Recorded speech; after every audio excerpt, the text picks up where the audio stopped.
The silence inside Seoul's most exclusive private hospital was heavier than grief itself. Monitors beeped. Nurses held their breath. Armed bodyguards lined the corridor like statues carved from stone. Kang Tae-hyun, the most feared man in South Korea's underworld, rushed through the VIP ward doors. His immaculate black suit was perfect. His face was not. Raw panic flickered behind those cold, calculating eyes. His daughter had stopped speaking. Again. But when he entered her room, the child did not reach for him. Instead, her trembling hand stretched toward the African woman, standing frozen by the window. The newly hired maid. A stranger. A nobody. And from her pale, cracked lips came one devastating whisper. "Mommy." The room stopped breathing. Doctors froze mid-step. Bodyguards exchanged nervous glances. The head housekeeper's clipboard slipped from her fingers. Kang Tae-hyun stood paralyzed at his own daughter's bedside, because neither he nor the woman understood why she had said it. Please like, share, and subscribe. 3 weeks earlier, the iron gates rose like the jaws of a sleeping beast. Zuri Mwangi stood at their base, clutching a worn leather bag containing everything she owned. Her reflection stared back from the polished black metal, tired eyes. Braided hair pulled back severely. A second-hand coat too thin for Seoul's bitter autumn. She did not belong here. The Kang estate sprawled across the mountainside like a dark palace. Traditional Korean architecture merged with modern glass and steel. Gardens stretched endlessly, perfectly manicured despite the approaching winter. No neighbors, no streets, no escape, just silence and power. A security camera tracked her movement. Somewhere someone was watching. They're always watching here, she thought. The gates parted without sound. A black sedan had collected her from the employment agency 3 hours ago. The driver never spoke. The windows were tinted so dark she couldn't see the roads they traveled. All she knew was this. The salary was more than she could earn in 3 years of cleaning hotel rooms. The contract demanded absolute discretion, and the child she would care for was dying. The main entrance opened before Zuri could knock. A woman stood in the doorway, early 50s, silver-streaked hair pulled into a ruthless bun, eyes that measured and dismissed in a single glance. "You're the new one." It was not a question. "Yes, ma'am. Zuri Mwangi. I was sent by." "I know who sent you." The woman turned sharply. "I am Mrs. Park, head housekeeper. You will address me as such. Follow." The interior of the mansion swallowed light. Dark wood floors, minimal furniture, art pieces that cost more than Zuri's childhood home. Every surface gleamed with obsessive perfection. But there was something else beneath the luxury.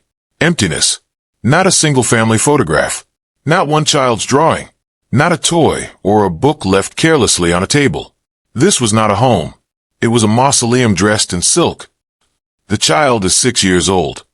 Mrs. Park's heels clicked against the floor as she led Zuri through endless corridors. She suffers from a degenerative autoimmune condition. Rare. Incurable. She requires constant care, medication schedules, mobility assistance, emotional supervision. Zuri absorbed every word. Her nursing training had prepared her for illness. What it hadn't prepared her for was wealth as suffocating. The chairman is not to be disturbed unless he specifically requests your presence. You do not speak to him unless spoken to. You do not enter the East Wing under any circumstances. You do not discuss anything you see or hear within these walls. I understand. Mrs. Park stopped walking. She turned slowly, her gaze sharp enough to cut. Do you? Because the last 4 caregivers we hired understood nothing. One lasted 6 days before she fled crying. Another refused to return after her first night. The child has rejected everyone. A cold warning settled in Zuri's chest. What do you mean, rejected? She doesn't speak. She doesn't eat. She doesn't respond to kindness or discipline or medicine. Mrs. Park's voice dropped. Something inside that girl broke years ago. No one has been able to reach her. The weight of those words pressed against Zuri's ribs. A child who had stopped trying to live.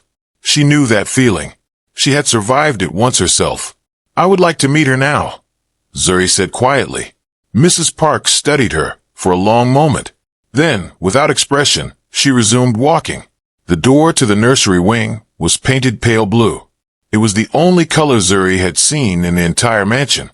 Mrs. Park pushed it open without knocking. Inside, monitors beeped softly. Medical equipment lined one wall. 4 stands, oxygen tanks, machines Zuri recognized from her hospital training. The windows were sealed with heavy curtains, blocking the afternoon light. And in the center of the room, on a bed far too large for her fragile body, a little girl sat motionless. Kang Soo-min, 6 years old, delicate features, pale skin almost translucent, dark hair cut short, probably to make care easier, hospital pajamas with small embroidered flowers. She was staring at nothing.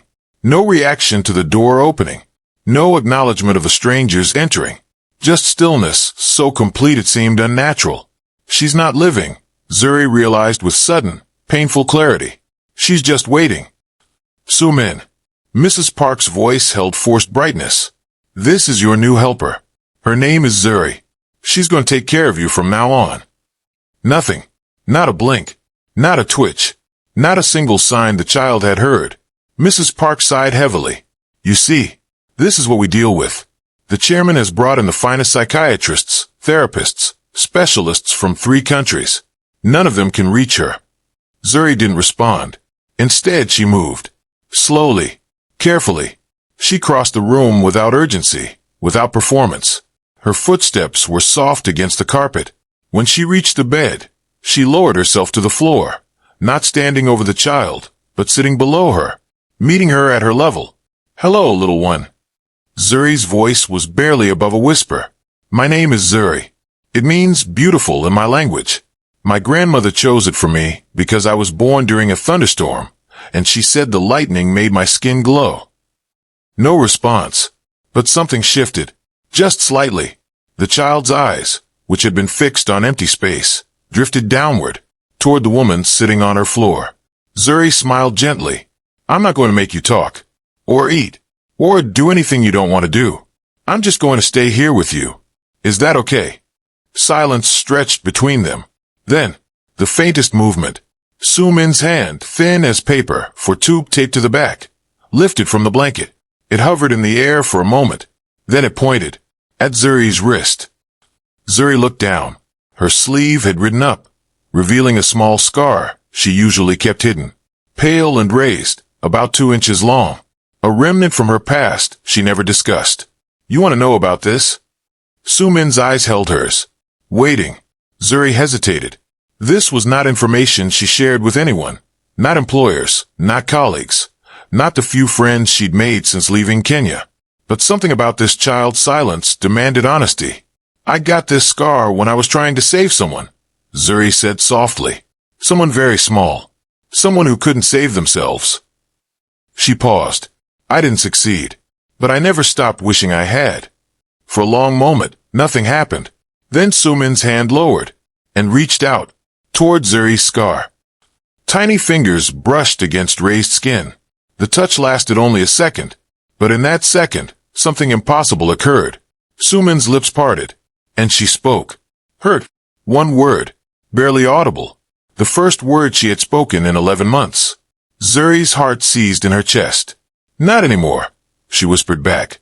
Not anymore. Behind them, Mrs. Park stood frozen in the doorway. Her face had gone white, because in all the months of specialists and medicine and desperate attempts to reach this child, no one had heard her voice. Until now, he had been watching, from the security room 3 floors below. Kang Tae-hyun sat motionless before a wall of monitors. His fingers rested against his lips, a habit from decades of calculated patience. The footage showed everything. The new maid entering his daughter's room, sitting on the floor like a servant with no pride, speaking words he couldn't hear through the silent feed. And then, his daughter's hand reaching out. She touched her. His jaw tightened.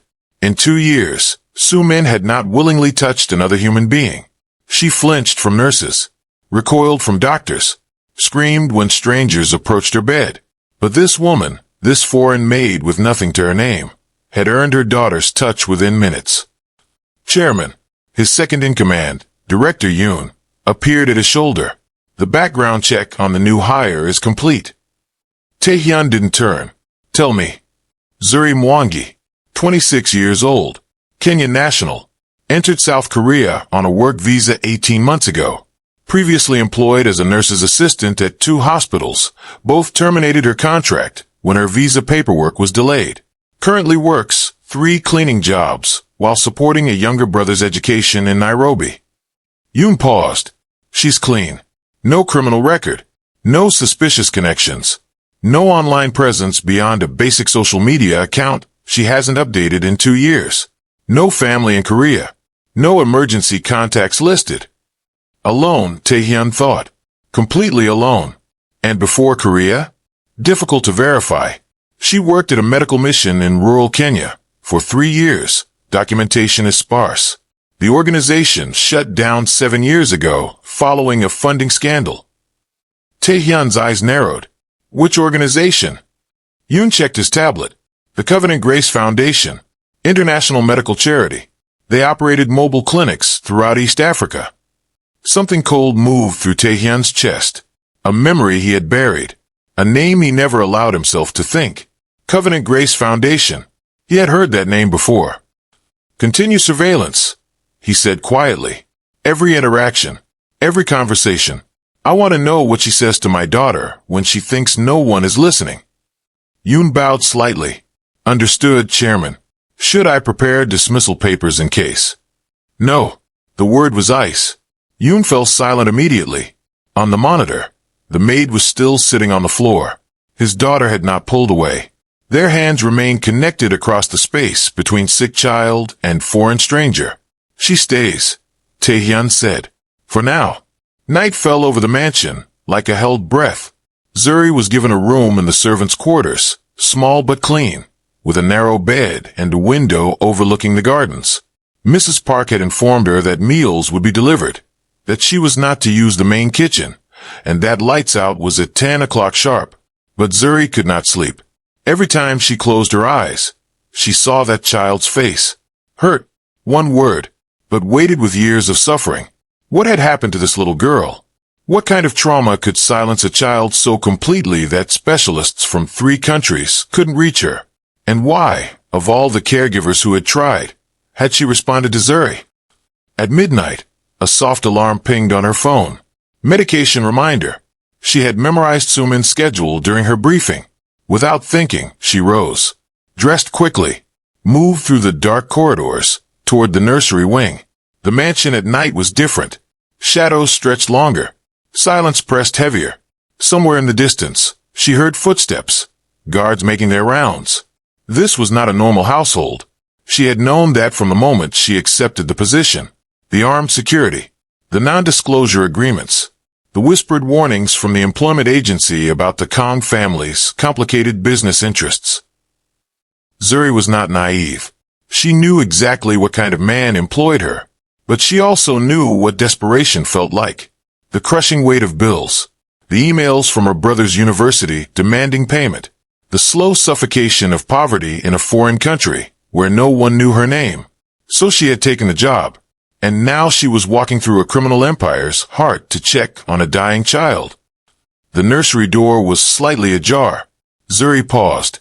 Through the gap, she could see the soft glow of medical monitors, the rise and fall of small shoulders beneath blankets, and a figure standing by the window. Tall, broad-shouldered, dressed in black. She recognized the silhouette instantly. Kang Taehyun did not turn when she entered. He stood with his back to the room, staring out at the moonlit gardens. One hand rested against the window frame. The other hung at his side, fingers slightly curled. On his wrist, visible beneath his rolled sleeve, a tattoo caught the dim light. Traditional Korean characters intertwined with African geometric patterns. Symbols of power and protection merged across his skin. Zuri had never seen anything like it. "You're up late." His voice was deep, controlled, completely without warmth. "The midnight medication," Zuri said quietly. "I came to administer it. The night nurse handles that." "I wasn't aware there was a night nurse." "There isn't anymore." He finally turned. "She quit this morning, after my daughter refused to let her into the room." His eyes found hers across the darkened space. Cold, assessing, missing nothing. Zuri felt stripped bare beneath that gaze. Every secret she had ever kept seemed suddenly visible. You made her speak. It was not a question. She spoke to me. Zuri corrected carefully. That's not the same thing. It is to me. He moved toward her. Not threatening, not aggressive, but purposeful in a way that made her spine straighten instinctively. He stopped 3 feet away. Up close, she could see the exhaustion carved into his features, the shadows beneath his eyes, the tension in his jaw that suggested he hadn't relaxed in years. This was not a man at peace with his power. This was a man slowly being destroyed by something he couldn't control. I have spent millions of one trying to help my daughter, he said quietly. The best doctors, the finest therapists, specialists flown in from America, Europe, Japan. None of them could reach her. He studied her face with unsettling intensity. And then you sit on the floor, tell her about a scar, and she speaks for the first time in almost a year. Why? Zuri met his gaze without flinching. I don't know. That's not an answer. It's the truth. She held her ground. Sometimes grief recognizes grief. That's all I can tell you. Something flickered in his eyes. Recognition, perhaps. Or suspicion. You have experience with grief? Everyone does, Chairman. Not everyone sits on the floor of a stranger's child's bedroom at midnight. Not everyone's child stops speaking. The words hung between them. Sharp, honest, dangerously direct. For a long moment neither moved. Then, so slightly she almost missed it, the corner of his mouth twitched. Not a smile, but something close to acknowledgement. My daughter's condition is deteriorating, he said finally. The doctors give her 6 months, possibly less. Every specialist I've consulted offers the same prognosis. Zuri felt the weight of those words settle into her bones. 6 months. A child's lifetime reduced to seasons. I'm not asking you to save her, he continued. I know that's impossible. But you gave her something today that no amount of money has been able to buy. What's that? Connection. He stepped back. Your contract has been modified. You are no longer a maid. You are Sumin's primary caregiver. Your salary has been tripled. You will have full access to her medical team, her daily schedule, and anything else you require. Zuri blinked. Sir, I'm not qualified. You made her speak. His voice hardened. That qualifies you more than any degree. Do you accept? It wasn't really a question. Nothing in this house was ever really a question. But standing in the dim light of a dying child's room, facing a man whose power could crush her without effort, Zuri found herself nodding. I accept. 1 week passed. Then 2. Zuri fell into a rhythm she hadn't expected. Mornings began with Sumin's medication schedule. Then gentle exercises recommended by the physical therapist. Then hours of quiet companionship, reading, drawing, simply sitting together in comfortable silence. The child still spoke rarely, but she spoke, and each word felt like a miracle. Tell me about the stars. Sumin's voice was soft as wind through grass. She lay against her pillows, eyes fixed on the ceiling, where someone had painted a faded constellation map. Zuri smiled. Which ones? The African ones. African stars. Zuri considered. Well, we see the same stars you see here, but we have different names for them.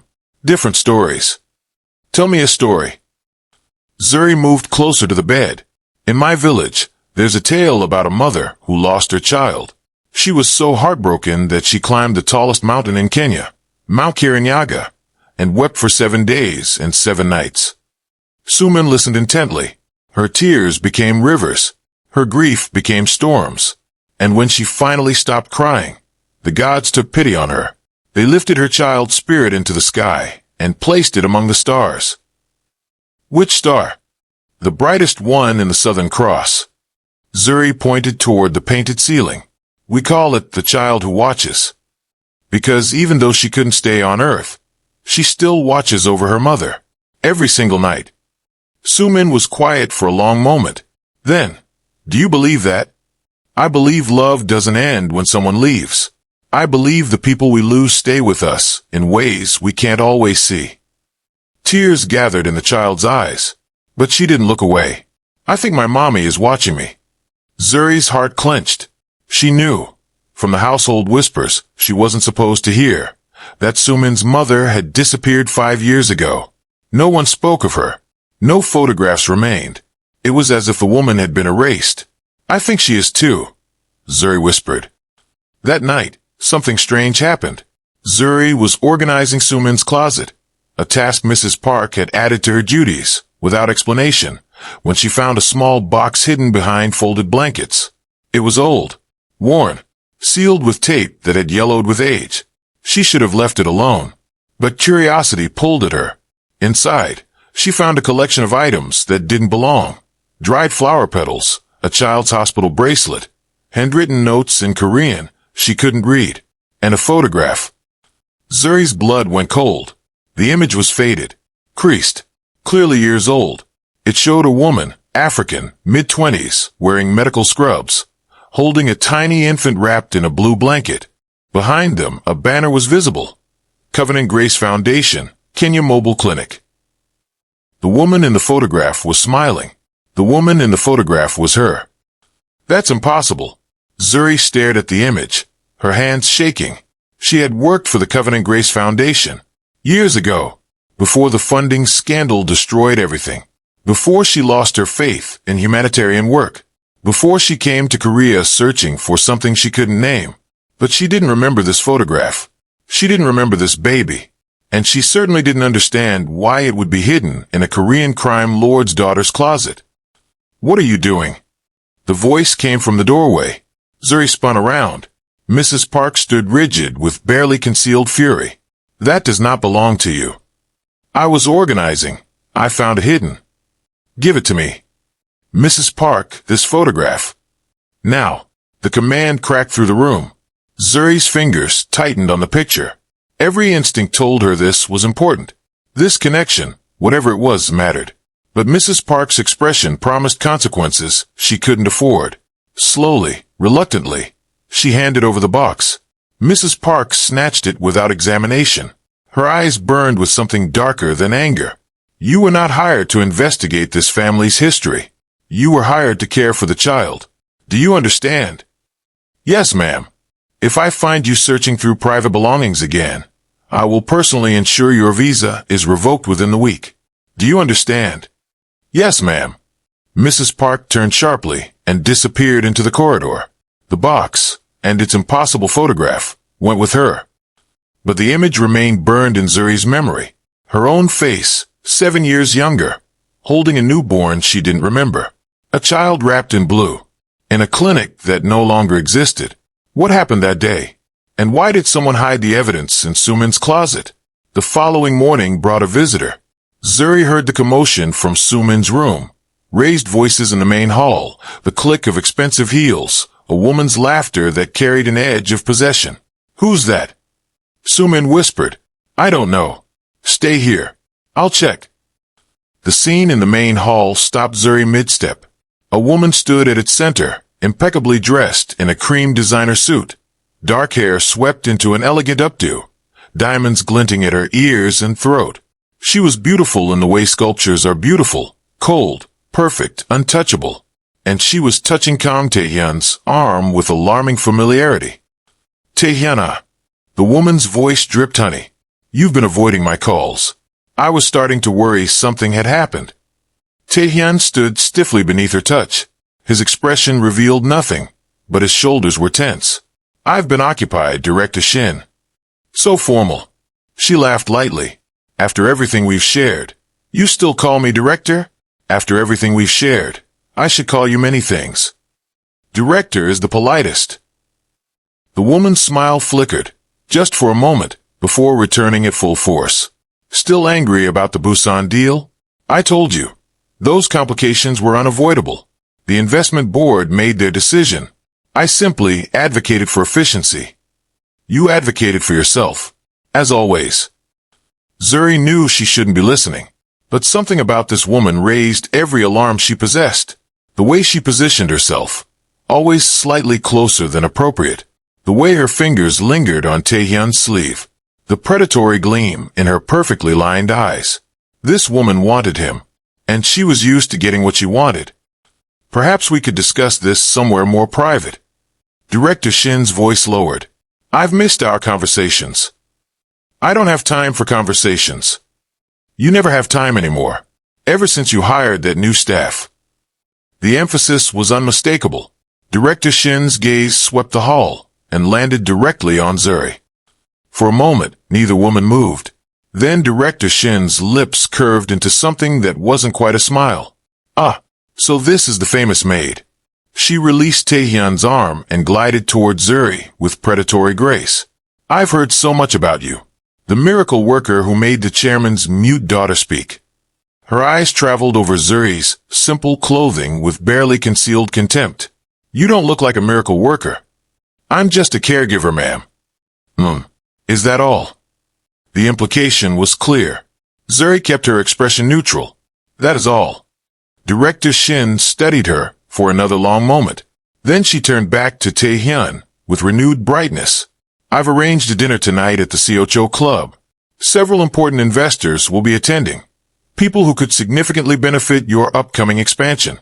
It would be advantageous for you to appear. I have prior commitments. More important than securing your empire's future? Taehyun's jaw tightened. My daughter is my empire's future, and she requires my attention tonight. Something dangerous flashed in Director Shin's eyes. Jealousy, Zuri realized. Not of her specifically. Of Sumin. Of anyone who commanded Taehyun's attention over her. The child. Director Shin's voice hardened. Always the child. You know what the board says, Taehyun? They say you've grown soft. That your judgment is compromised. That you prioritize sentiment over strategy. The board can say whatever it wishes. I own the board. For now. The threat hung in the air like poison. Then Director Shin smoothed her expression back into pleasantness. Think about the dinner. It would mean a great deal to me if you attended. She didn't wait for a response. Her heels clicked toward the exit. But she paused beside Zuri one final time. Be careful, she murmured. This family destroys everyone who gets too close. Servants, advisors, wives. No one survives the Kong orbit intact. Then she was gone. Silence settled over the hall. Taehyun stood rigid, staring at the door through which Director Shin had vanished. Then his gaze shifted to Zuri. Forget everything, she said. I wasn't planning to remember it, Chairman. Good. He moved toward the staircase. And Miss Mwangi. She looked up. My daughter's comfort is your only concern in this house. Everything else, the politics, the business, the people like Director Shin, is irrelevant to your position. Do you understand? Yes, sir. He held her gaze for a moment longer than necessary. Then he climbed the stairs and disappeared into the shadows of the mansion. The fever came without warning. One moment, Sumin was laughing softly at a picture book Zuri had brought from the library. The next, her small body was burning. Zuri Yini. The child's voice cracked. Her eyes were glassy, unfocused. I don't feel good.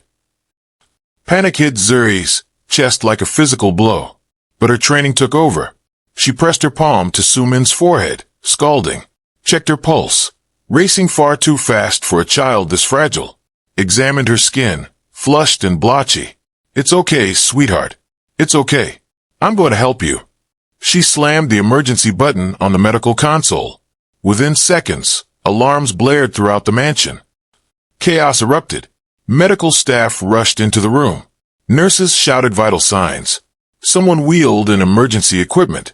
But through it all, Sumin's hand remained locked around Zuri's fingers. Don't leave. The words were barely audible. I won't. I promise. I'm right here. Taehyun arrived minutes later. He burst through the door like a man possessed, jacket discarded, sleeves rolled up, tattoo fully visible as he pushed past medical personnel to reach his daughter's bedside. What happened? Sudden fever spike, the head nurse reported. Her temperature is climbing. We're stabilizing, but what? The nurse hesitated. Her body isn't responding to the standard protocols. We may need to transfer her to the hospital. Taehyun's face went white. The ambulance arrived within 20 minutes. Zuri tried to step back as the paramedics loaded Sumin onto a stretcher. She was just a caregiver. She wasn't family. She didn't belong in the emergency response. But Sumin's small hand shot out and grabbed her wrist. No, it was the loudest sound the child had ever made. No, Zuri stays. Zuri stays. Everyone froze. The paramedics, the nurses, the bodyguards, even Taehyun. Please, Sumin sobbed. Please don't make her leave. Please, Daddy. Please. Taehyun looked at his daughter's desperate face, then at Zuri, then at the stretcher being loaded into the ambulance. His decision took less than a second. She comes with us. The VIP ward of Seoul National Hospital was silent as a grave. Zuri sat beside Sumin's bed, the child's small hand still clasped in hers. Monitors beeped. 4 lines delivered medication. Armed guards stood outside the door. Taehyun had been in conference with the medical team for hours. The prognosis was worse than anyone had expected. Zuri Yini. The whisper was so soft Zuri almost missed it. Yes, sweetheart. Am I going to die? The question hit Zuri like a knife to the chest. She had counseled dying patients before. She knew the clinical language, the gentle deflections, the hopeful platitudes that help families cope. But looking into this child's clear, terrified eyes, she couldn't lie. I don't know, Sumina. I really don't know. Are you scared? Yes. Me too. Sumin's fingers tightened. But I'm less scared when you're here. Hours passed. Doctors came and went. Taehyun stood sentry by the window. Phone pressed to his ear, barking orders to someone about procuring experimental treatments from overseas. Zuri never moved from Sumin's side. She sang softly. Old Kenyan lullabies her grandmother had taught her. Songs about brave children who climbed mountains and crossed rivers and found their way home. Sumin's eyes grew heavy. Her breathing steadied. Sleep finally claimed her. But sometime in the deepest part of night, the child's eyes opened again. Zuri was dozing in the chair beside her. Taehyun had finally collapsed onto a couch across the room, exhaustion overwhelming even his iron will. Sumin looked around the dim room, at the medical equipment, at her father's sleeping form, at the woman who had stayed, and something broke open inside her. She remembered, not clearly, not completely, but in flashes, a different hospital, different lights, a woman with warm brown skin singing softly, the smell of antiseptic and flowers, tiny hands reaching upward, and a voice gentle, familiar, impossibly safe, whispering, I've got you, little one. I've got you. Sumin's hand stretched out, toward Zuri. Her lips parted, and she spoke the word her heart had been searching for. Mommy. Zuri's eyes snapped open. For a moment, she thought she was dreaming. But Sumin was staring at her with absolute certainty, reaching for her with trembling fingers. Mommy, the child repeated. You came back. The door burst open. Taehyun was on his feet instantly, awakened by the sound, alert to danger, ready to fight. But there was no danger. Only his daughter, reaching for the maid, calling her mommy. Doctors rushed in. Nurses appeared. Someone checked the monitors, confirmed the fever had broken, began recording vitals. But everyone stopped, because Kang Soo-min, who had not spoken her mother's name in 5 years, was now whispering it, over and over, to a woman she had known for less than a month. Sir, Director Yoon appeared at Taehyun's side, voice low. What should we? Be quiet. Taehyun's eyes were fixed on the scene before him, his daughter's tear-streaked face, the maid's shock and confusion, and between them, something impossible. Connection, recognition, as if they had always known each other, as if they had always been meant to find each other. What don't I know? Taehyun thought. What is the connection between this woman and my daughter? And why does some part of me feel like I should already know the answer? 3 days later, Sumin was stable enough to return to the mansion. But nothing was the same. The child now refused to sleep without Zuri beside her. She called her Zuriama, a Korean term that blended caregiver and mother into something new, something permanent. And Taehyun watched it all with growing unease. I want answers. He stood in his private office, facing Director Yoon across a desk covered with documents. The photograph Mrs. Park confiscated, the Covenant Grace Foundation, the maid's background in Kenya.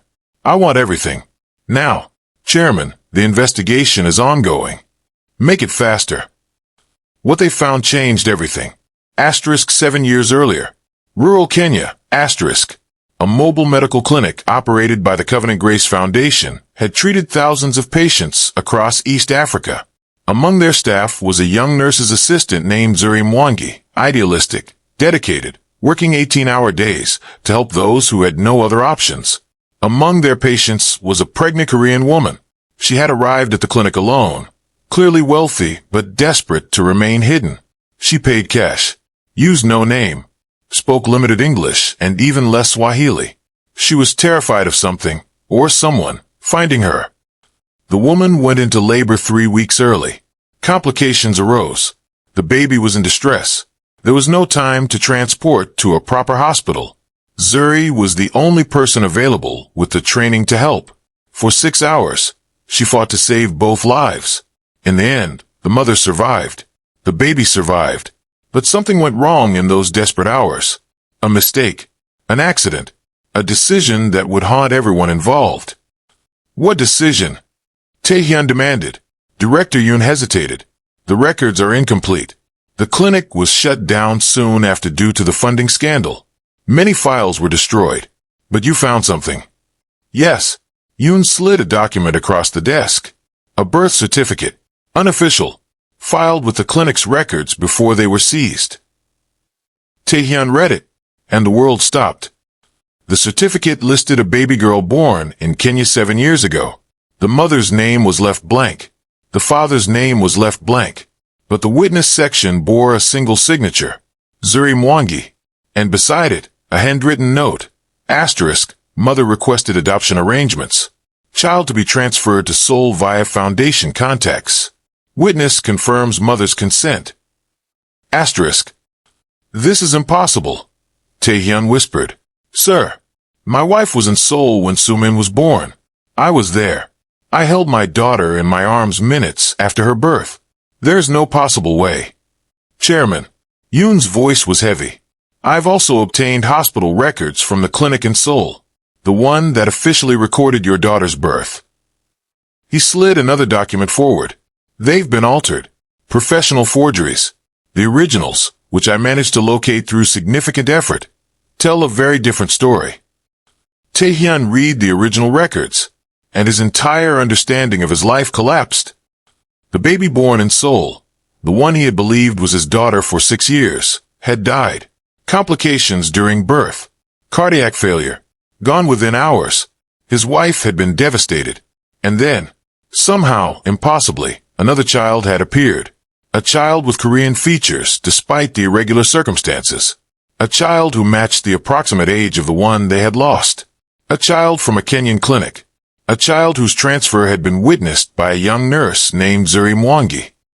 Someone replaced my dead child with another infant, Taehyun said slowly. Someone covered up the death and substituted a living baby. It appears so, Chairman. Who? We're still investigating. But the evidence points to someone within your wife's circle. Someone who had access to both the Korean hospital and the Foundation's international network. Taehyun's hands were shaking. His daughter, the child he had raised and loved and would die for, was not his by blood. She was taken from somewhere else, given to him under false pretenses, and the woman now caring for her had been present at her real birth. Does Miss Mwangi know? Unknown. Her memory of those events appears incomplete. The Foundation's collapse may have traumatized her. Or, Yoon met his gaze. Or someone ensured she would forget. The conspiracy went deeper than anyone imagined. Over the following weeks, pieces fell into place like shrapnel from an explosion. Taehyun's wife, Moon Hye-jin, had not simply disappeared 5 years ago. She had fled because she knew the truth about Sumin, because she had arranged the substitution herself, and because someone within Taehyun's own organization had threatened to expose her, unless she abandoned everything and vanished forever. Who? Taehyun demanded. Who knew? Who made the threat? Director Yoon's face was grim. Director Shin, sir. We found encrypted communications between her and your wife, dating back 7 years. Director Shin. The woman who wanted him. The woman who had orchestrated his wife's disappearance. The woman who had known all along that his daughter was not his blood. and used that knowledge to manipulate everyone around her. There's more. Yoon's voice dropped. Director Shin has been communicating with parties inside your organization who believe the truth about Soo-min would destabilize your position. They're planning something. We intercepted messages about removing the liability. The liability? Your daughter, sir. Cold fury, unlike anything Taehyun had ever felt, flooded through his veins. They wanted to kill his child, to protect their positions, to seize power, and they would use her false parentage as justification. Claim she was never truly his heir, never truly entitled to his protection or resources. How many? At least 4 board members, possibly more. Director Shin appears to be coordinating. And Miss Mwangi. They know she's connected to the original incident. If she remembers too much, if she can testify about what really happened in Kenya, she becomes a liability as well. Taehyun's hands clenched into fists. The tattoo on his wrist, Korean characters intertwined with African symbols, seemed to pulse with his heartbeat. He had gotten that tattoo 15 years ago, during a business trip to Nairobi, his first venture into African markets. He had met people there who changed his perspective on power, on loyalty, on family. He had never forgotten them. And now, somehow, that connection had come full circle. A Kenyan woman in his home, protecting his daughter, connected to his past by threads he was only beginning to understand. Increase security, he ordered. On the mansion, on my daughter, on Miss Mwangi. No one approaches any of them without my explicit authorization. Yes, Chairman. And Director Shin? Taehyun's voice dropped to something deadly. Let her believe she's winning. For now, Zuri couldn't sleep. Every time she closed her eyes, she saw the photograph, her own face, a baby she didn't remember, a clinic that no longer existed. Asterisk, what happened to me? What did I forget? Asterisk. She found herself in the mansion's garden, a sprawling space of carefully manicured paths and hidden corners. The autumn air was crisp against her skin. The moon hung low and silver over the distant mountains. She hadn't expected to find anyone else awake, but there he was. Kang Taehyun stood beside a fountain, staring at the water's surface. His jacket was discarded. His sleeves were rolled. The tattoo on his wrist caught moonlight. He looked vulnerable, for the first time since she had met him. You should be resting. His voice didn't startle her. She had felt his presence the moment she entered the garden. So should you, Chairman. I don't rest. Neither do I. Not anymore. She moved to stand beside him. For a long moment, neither spoke. The fountain murmured. Wind stirred the trees. Somewhere in the darkness, guards made their rounds. But here, in this small pocket of peace, the weight of the world seemed slightly lighter. My daughter calls you mommy. The statement hung in the air. I know. Zuri's voice was quiet. I don't understand it.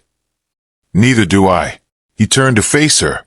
But I've stopped questioning things I can't explain. She's happier than she's been in years. She's fighting to live again. That's all that matters. And if there's more to it, if the connection between us, between Soo-min and me, is something neither of us understands yet. Taehyun studied her face in the moonlight. Then we'll understand it together. The words felt like a promise, or a warning, maybe both. There's something I need to tell you, Zuri said suddenly. The photograph Mrs. Park took. It showed me holding a baby at a clinic in Kenya. I worked there years ago, before the organization collapsed. I don't remember that baby. I don't remember that day. But something about it feels important. Taehyun was very still. Why are you telling me this? Because you deserve to know. Because your daughter is connected to me somehow, and I can't protect her properly if I don't understand why. She met his eyes, and because I think you might already know more than you're saying. The silence stretched between them, heavy, charged, full of unspoken truths. Then Taehyun spoke. I'm going to tell you something now. Something that will change everything you think you know, about my daughter, about this house, about me. Zuri braced herself. My daughter is not my biological child. The world tilted. What? She was substituted at birth by my wife. The real baby, the one my wife carried for 9 months, died within hours. Another child was brought in to replace her. A child from Kenya. Zuri's legs threatened to give out. A child, Taehyun continued, whose birth was witnessed by a young nurse named Zuri Mwangi. Everything crashed together. The photograph, the hospital, the baby she didn't remember. Sumin. She had been there when Sumin was born. She had held her. She had witnessed her transfer. And then, forgotten everything. Why don't I remember? Zuri's voice cracked. How could I forget something like that? I don't know yet, but I intend to find out. He moved closer. Not threatening. Something else entirely. People within my organization know the truth. They see my daughter as illegitimate. A vulnerability they can exploit. They're planning to eliminate her. To eliminate you. To seize control while I'm distracted by grief. Zuri's blood went cold. The woman from the other day. Director Shin. Yes, she's at the center of it. What are you going to do? Taehyun's jaw hardened. Whatever is necessary. He reached out. His hand, large, scarred, capable of terrible violence, touched her cheek with impossible gentleness. I need you to trust me, Zuri. I need you to stay close to my daughter, no matter what happens. Can you do that? Her heart was racing. This was dangerous. All of it. The conspiracies. The criminals. The man standing before her with moonlight in his eyes and blood on his hands. But somewhere in the darkness of this mansion, a little girl was sleeping. A little girl who called her mommy. A little girl she had apparently loved before she could remember. I can do that, Zuri whispered. Good. He dropped his hand, but his eyes remained locked on hers, intense, searching, full of things neither of them could say. Then whatever comes next, we face it together. They came 3 nights later. Zuri woke to the sound of glass shattering. Alarms blared through the mansion. Red emergency lights flashed in the corridors. Somewhere distant, gunfire erupted. She was on her feet before fully conscious. Instincts from years in crisis medicine taking over. Sumin. The nursery wing was in chaos. Smoke filled the corridor. Bodyguards shouted orders. Someone was screaming. Zuri pushed through the confusion, choking on acrid air, until she reached Sumin's door. It hung open. The room was destroyed.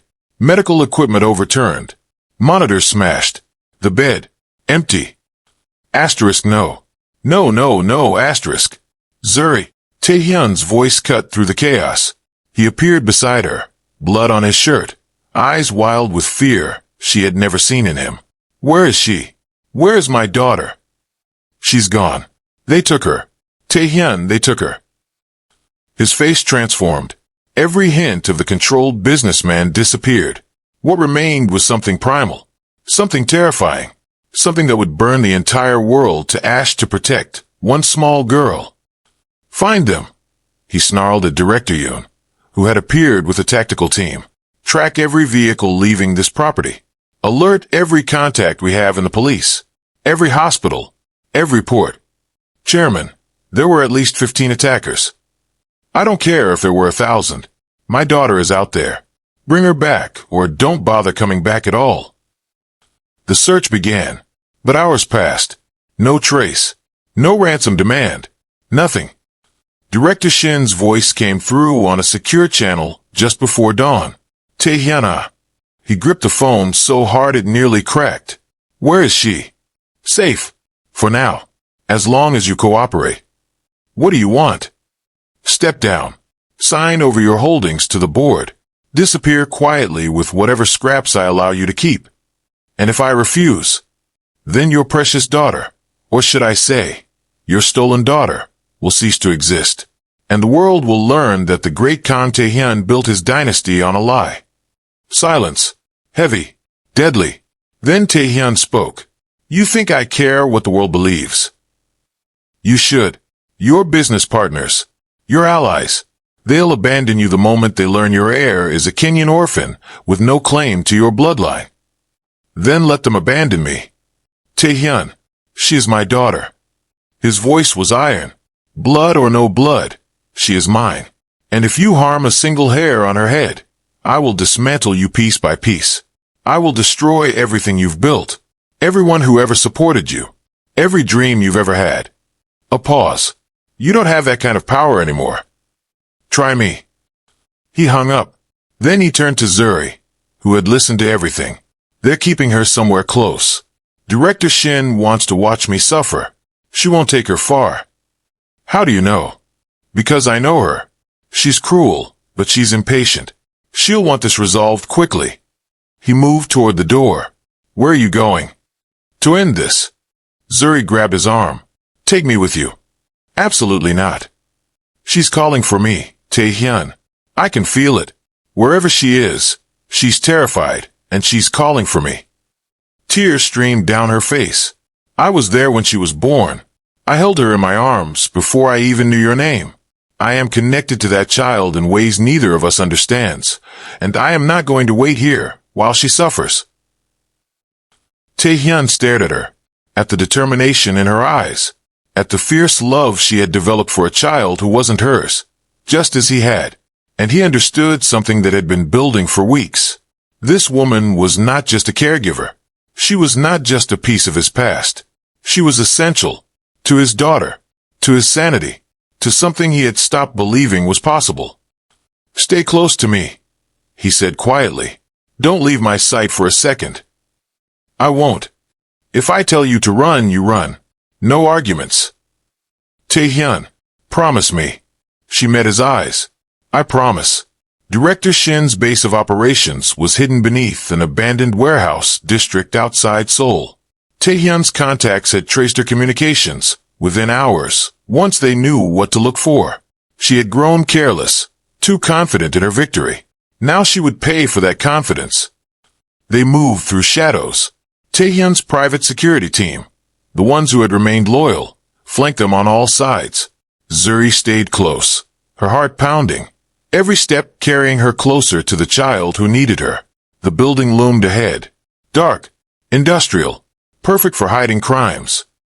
Chairman, one of the guards gestured toward a side entrance. Movement inside. Heat signatures indicate at least 8 hostiles. One small figure on the second floor. Sumin. We going fast, Tae-hyun ordered. Priority target is my daughter. Everything else is secondary. And Director Shin? His eyes went cold. Leave her to me. The assault was brutal and precise. Tae-hyun's men moved like ghosts, disabling guards, breaching doors, clearing rooms with terrifying efficiency. But Zuri didn't wait.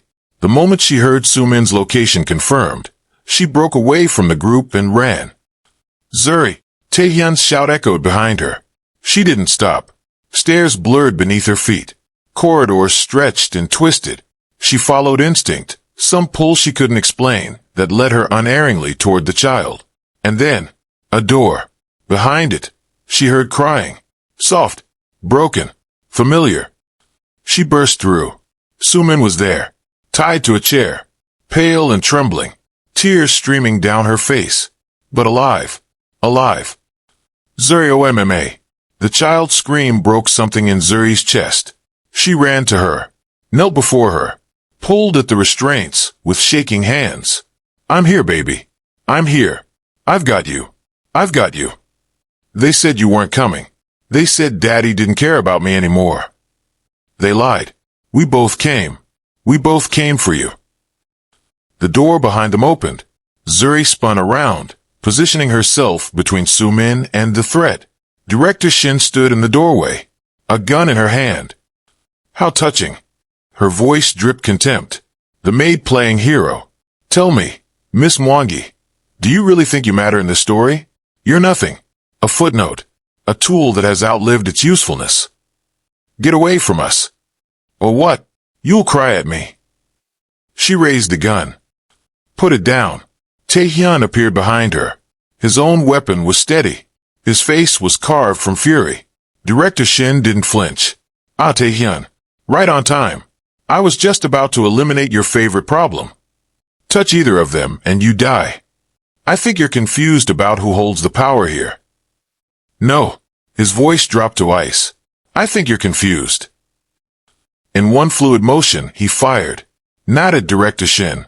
At the ceiling above her. Debris rained down. She stumbled, distracted. And Zuri moved. Years of hospital crisis training had taught her one thing. In chaos, action is everything. She launched herself at Director Shin, before the woman could recover.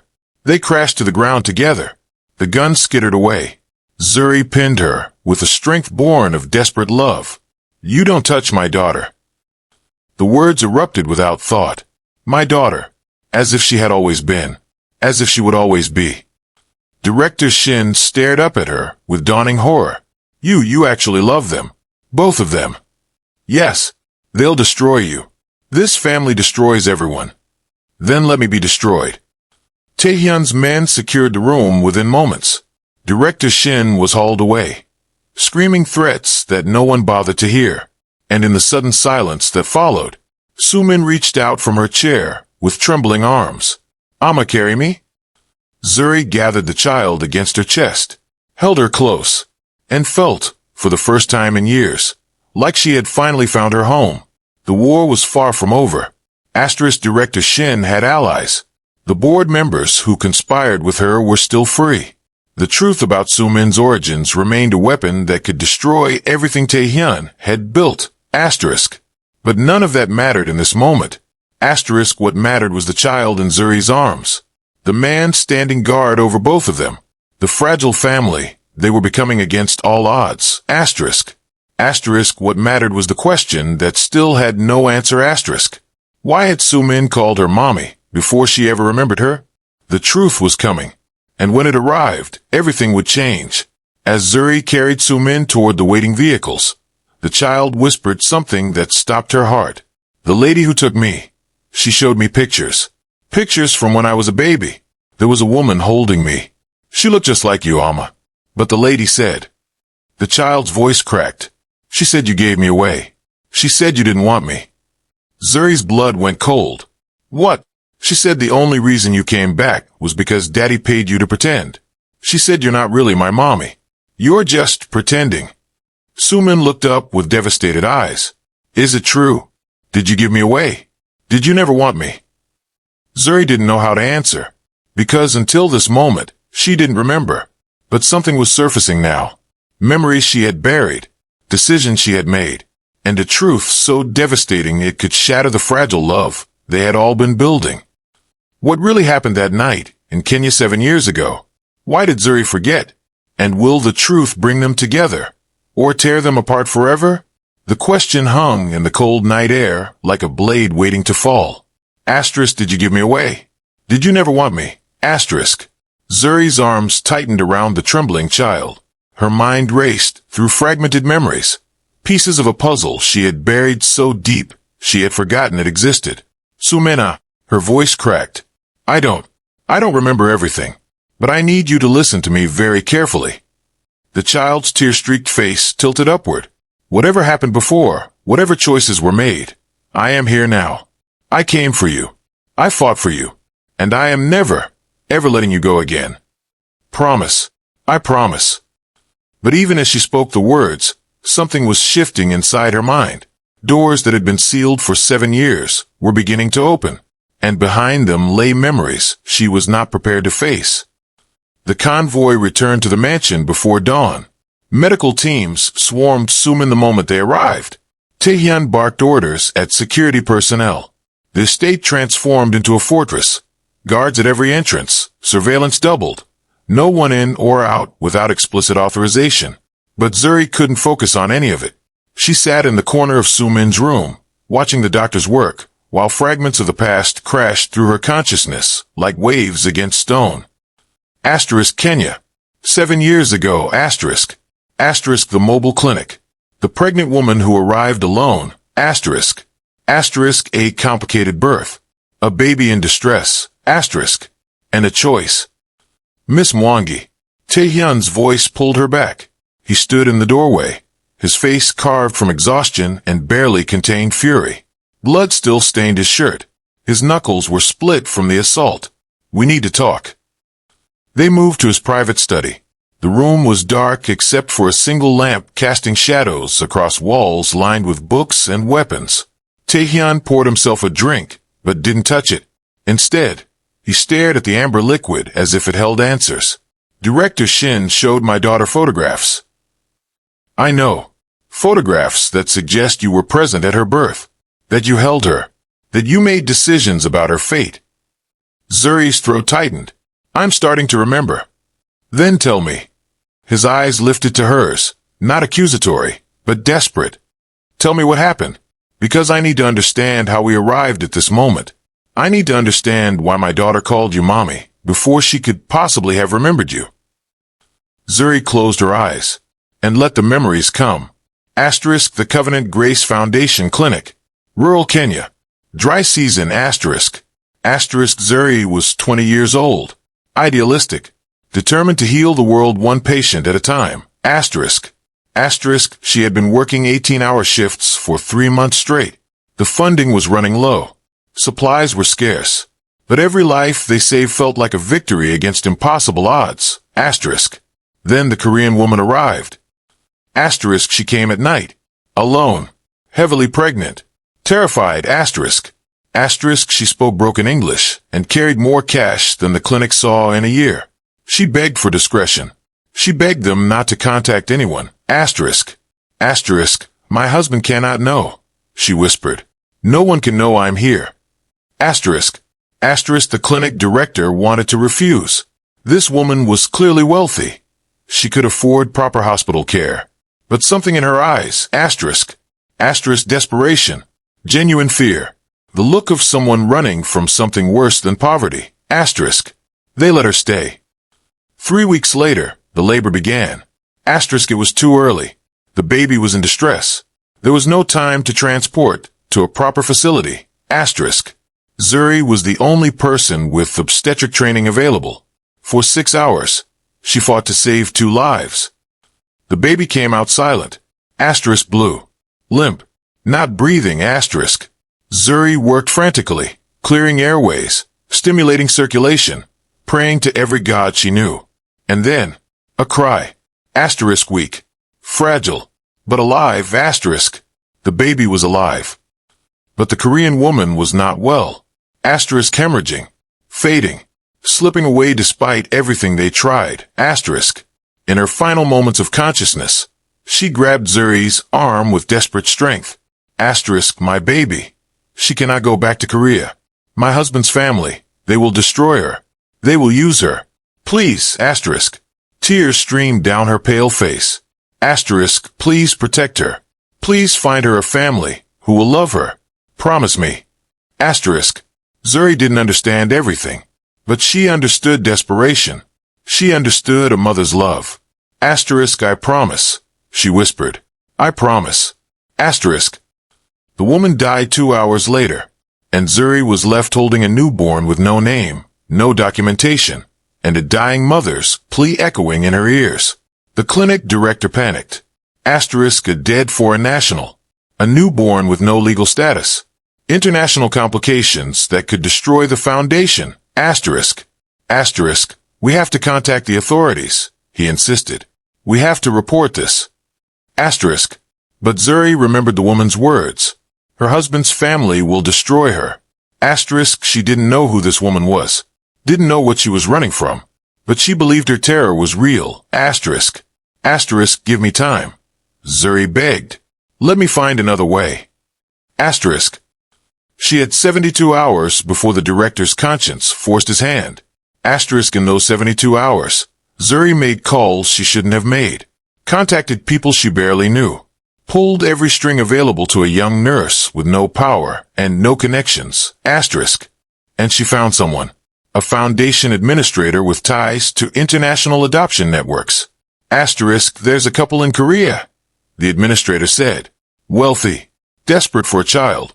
They just lost their baby to complications. The timing is. Asterisk. Perfect, Zuri whispered. Asterisk. I can arrange the transfer. But the paperwork will be unofficial. No one can ever know where this child came from. Asterisk. Zuri looked at the baby sleeping in her arms. Asterisk tiny. Fragile. Completely dependent on her choices. Asterisk. Asterisk will she be safe? Asterisk. Asterisk she'll be loved. That's the best I can promise. Asterisk. It wasn't legal. It wasn't ethical.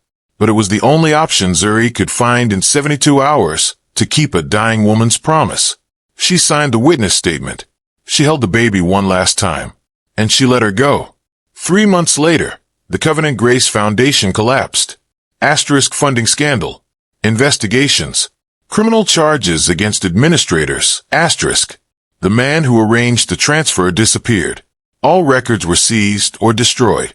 And Zuri broke. The guilt consumed her. Asterisk, had she done the right thing? Had she sent that baby to safety or to danger? Asterisk. Asterisk, she tried to track the child. Failed. Every lead dead-ended. Every contact vanished. Asterisk. Eventually, the not knowing became too much. Her mind did what traumatized minds do. It sealed away the unbearable. It made her forget. She remembered working at the clinic. She remembered the foundation's collapse. But the baby, the Korean woman, the promise she had made, gone. Buried so deep she convinced herself it had never happened. Asterisk, until a little girl in Seoul reached out her hand and called her mommy. Asterisk. Zuri opened her eyes. Tears streamed down her face. Taehyun sat frozen across from her, his drink untouched, his expression unreadable. I didn't know, she whispered. I didn't know she was your daughter. I didn't know your wife had taken her back to Korea. I thought I was saving her. I thought I was keeping a promise to a dying woman. Silence stretched between them, heavy, suffocating, filled with 7 years of impossible coincidence. You held my daughter the day she was born. Yes, you witnessed her transfer to my wife. Yes, and then you forgot everything. My mind, it couldn't carry the weight. The guilt of not knowing if I'd made the right choice. The fear that I'd sent her somewhere terrible. Zuri's voice cracked. I buried it all. Until I walked into your home, and something inside me recognized her. Taehyun rose slowly. He moved toward the window, his back to her, shoulders rigid with tension. My wife told me Sumin was our biological child. She showed me hospital records, birth certificates. Everything appeared legitimate. The administrator who arranged the transfer must have forged them. He did. Director Yoon confirmed it. He turned to face her. My wife was running from something, Zuri. Running from me. From my family. From the empire I was building. Why? Because she knew what I was becoming. She saw the darkness in me before I did. And when our real child died, she couldn't bear to tell me. Couldn't bear to watch me grieve. So she found another way. His voice dropped. She found your baby. Your baby. The words hit Zuri like a physical blow. She was never mine. I only held her for a few days. You saved her life. You kept a promise to a stranger. You gave her a chance at survival when every system around her was failing. He moved closer. That makes her yours as much as she is mine. They stood inches apart. Two people broken by the same tragedy. Two people healed by the same child. What happens now? Zuri whispered. Taehyun's hand reached out. His fingers brushed her cheek, gentle, trembling. Nothing like the iron control he showed the world. Now we protect her. Together. Whatever it takes. Director Shin's arrest was only the beginning. The conspiracy ran deeper than anyone had imagined. 4 board members, 3 government officials, an entire network of people who had profited from Taehyun's empire while secretly plotting his downfall. They had one final card to play. The media has the story. Director Yoon's voice was grim as he entered the study 3 days later. Someone leaked Sumin's origins. The substitution. The Kenyan connection. Everything. It's all over the news. Taehyun didn't flinch. Let them talk. Chairman, the business implications are irrelevant. He rose from his desk. My daughter is alive. My family is safe. Everything else is negotiable. But the board answers to me.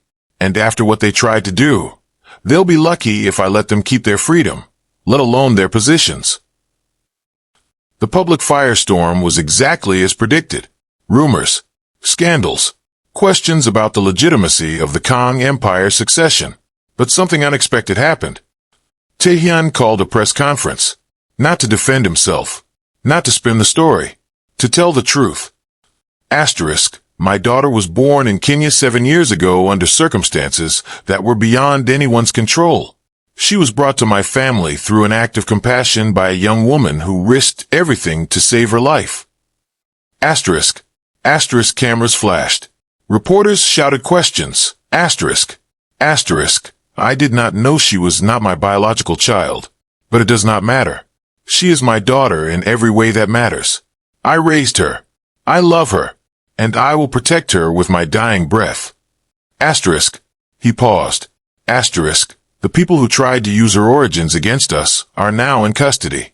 The corruption within my organization has been exposed and eliminated. And I am announcing today that I am stepping down as chairman of Kong Industries. Asterisk. Gasps rippled through the crowd.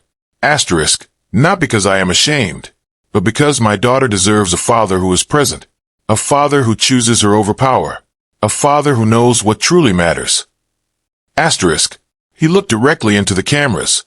Asterisk. I spent years building an empire. Now I'm going to spend my years building a family. Asterisk. The doctors called it a miracle. Sumin's condition, the degenerative autoimmune disorder that had been slowly claiming her life, began to stabilize. Not because of new medication, not because of experimental treatments, because of something simpler. Hope. The lead physician explained to Taehyun and Zuri. We've seen it before in pediatric cases. Children who have given up on living sometimes begin to fail regardless of treatment. But when they have something to fight for, someone to live for. He glanced at Zuri. Her immune markers have improved dramatically since Miss Mwangi arrived. It's not a cure. She still needs treatment, but her body is fighting again. That night, Zuri sat beside Sumin's bed as the child drifted towards sleep. Zuriama. Yes, sweetheart. The doctors said I might get better. They did. Does that mean I get to stay with you? Forever. Zuri's heart swelled with love so fierce it nearly broke her. Yes, baby. Forever. Sumin smiled, a real smile, bright and unguarded. Then her eyes grew serious. I remember you now. From before. Zuri went still. What do you remember? It's not like regular remembering. It's more like feeling. When you hold me, I feel safe. Like I've always been safe with you. Even before I knew your name. Tears slipped down Zuri's cheeks. I think some part of me remembered you too. Even when my mind forgot. Is that why I called you mommy? Before I knew. Maybe. Or maybe. Zuri stroked her hair gently. Maybe love doesn't need memories. Maybe it just knows. Spring arrived slowly in Seoul. Cherry blossoms began to bloom across the city. The mansion's gardens transformed from winter gray to soft pink and white. And in the quiet hours of an April evening, Taehyun found Zuri standing beneath the oldest tree in the garden. You're thinking again.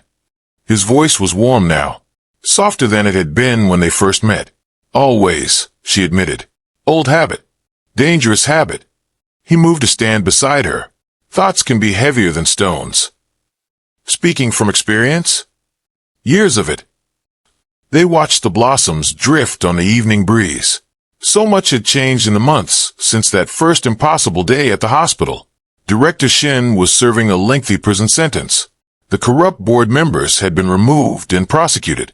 The truth about Sumin's origins had faded from headlines, replaced by new scandals and new stories. And in the quiet spaces between crises, something else had grown. I never expected this, Taehyun said softly.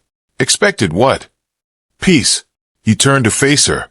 My entire life has been war, building power, defending territory, eliminating threats. I assumed that was all I would ever know. And now I wake up and my daughter is smiling. Now I come home and there is warmth instead of emptiness. Now I look at you and I feel something I stopped believing was possible. Zuri's breath caught. Taehyun, I am not a gentle man, Zuri. I have done terrible things. Made choices that haunt me. Built an empire on foundations that should have destroyed me. He reached for her hands. But you looked at all of that. All the darkness. All the blood. All the broken pieces. And you stayed anyway. Not for me. For Sumin. For a promise you made to a stranger 7 years ago. I stayed for both of you. I know. His voice dropped. And that's why I need to ask you something. He lowered himself to one knee. Zuri's heart stopped. From his pocket, he withdrew a small box. Inside was a ring, simple, elegant, with a stone that caught the fading light like captured starfire. I cannot offer you normalcy. I cannot promise our life will be simple or safe or easy. There will always be shadows. There will always be enemies. There will always be complications I cannot predict. He looked up at her with eyes that held no walls. But I can offer you my heart, my protection, my absolute devotion for whatever years remain to me. I can offer you a family, imperfect, wounded, but desperate to love you.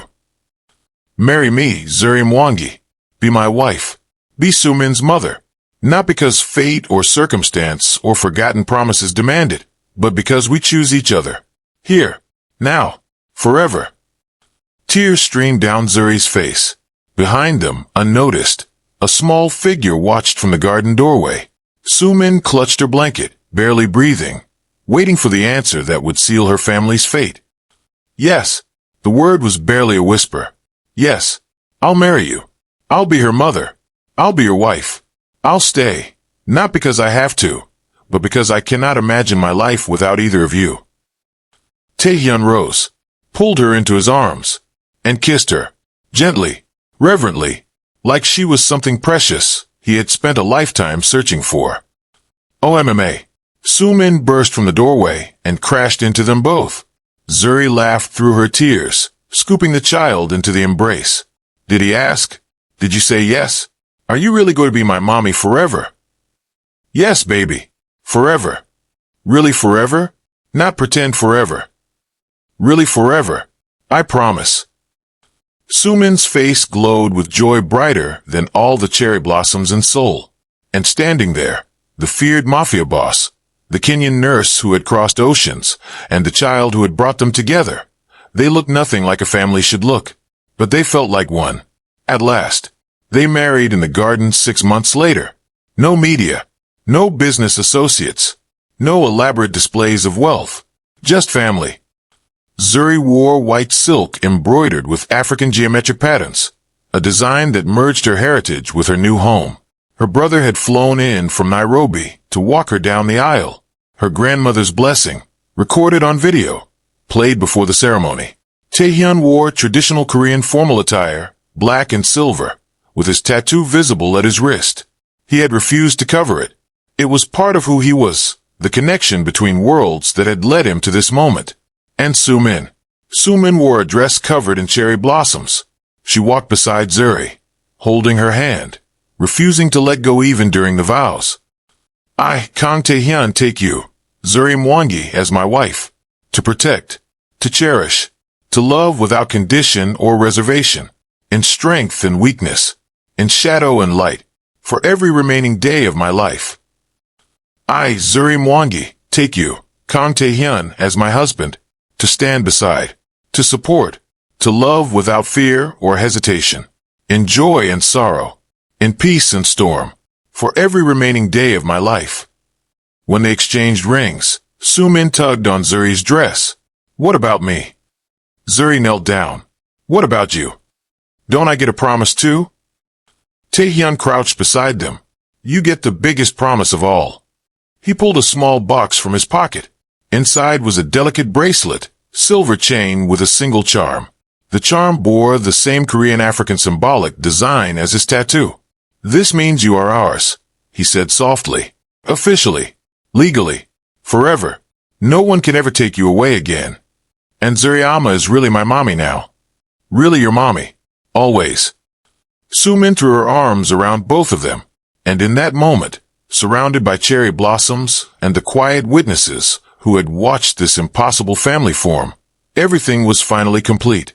The house in the countryside was nothing like the Seoul mansion. Smaller, warmer, filled with mess and noise and life. Sumin, now 8 years old, healthy, thriving, raced through the garden with a puppy at her heels. Her illness had stabilized into something manageable. She took medication daily, but attended school, played with friends, and laughed more than anyone had thought possible. Zuri watched from the porch, her hand resting on the swell of her stomach. 3 months along. A new beginning. She's going to exhaust that poor dog. Taehyun appeared beside her, coffee in hand. He looked different now, softer around the edges, smile lines replacing the tension that had once carved his face. He had kept his promise, stepped away from the empire, handed control to a carefully vetted successor, retained enough holdings to ensure his family's security, but nothing more. No more shadows. No more violence. No more midnight meetings with dangerous men. Just life. Real messy, beautiful life. Are you ready for another one? Zuri asked, nodding toward her belly. I survived raising a Mafia empire. I think I can handle a second child. Famous last words. Probably. He pulled her close, pressing a kiss to her temple. I never thanked you properly. For what? For saving her. 7 years ago, when you were just a young nurse with no power and no connections. You fought for a baby you didn't know, kept a promise to a stranger, and because of that, he looked at Sumin, laughing in the sunlight. Because of that, she's alive. I'm alive. We're all alive, together. Zuri leaned into his embrace. I spent years trying to forget what I did, convincing myself it was a mistake. But now I think maybe some things aren't mistakes at all. Maybe they're just pieces of a story we can't see yet. Connections that form before we understand them. Like fate. Like love. She smiled. Love that doesn't wait for permission. That crosses oceans and breaks rules and refuses to let go. Even when the mind forgets, the heart still remembers. OMMA. Appa. Look. Sumin raced toward them, the puppy struggling to keep up. I taught him to sit. Watch. The dog immediately laid down instead of sitting. Sumin frowned. He's still learning. Taehyun laughed, a real laugh, open and unguarded. Aren't we all? That night, after Sumin was asleep and the house was quiet, Zuri stood at the window watching the stars. Korean stars. African stars. The same sky her grandmother had told stories about, decades ago. The child who watches, she murmured. Asterisk, the brightest star in the Southern Cross. The one who stays with her mother forever. Asterisk. She didn't know if Sumin's birth mother was watching from somewhere. She didn't know if the universe kept track of promises made in desperate moments. But she knew this. A woman had entrusted her child to a stranger. That child had crossed oceans, and against impossible odds, she had found her way home. Not through blood, through love. Taehyun's arms wrapped around her from behind. What are you thinking? That I'm grateful. For all of it, even the pain. Because it led me here. Here is a good place to be. The best place. She turned in his arms. Outside, the stars wheeled slowly overhead. Inside, their daughter slept peacefully. And somewhere in the infinite distance between worlds, a mother's promise was finally, completely fulfilled. In a world that tried to separate them, across continents, across cultures, across 7 years of forgotten memories, love found a way. The Korean Mafia boss who thought he had lost everything. The Kenyan nurse who thought she had failed everyone. And the little girl who remembered what her heart had always known. Family isn't about blood. It's about choice. It's about sacrifice. It's about the people who stay. Even when staying costs everything. And sometimes, when fate is very kind, the people we lose find their way back to us. If this story touched your heart, please like, share, and subscribe. And remember asterisk, love doesn't need memories. It just knows.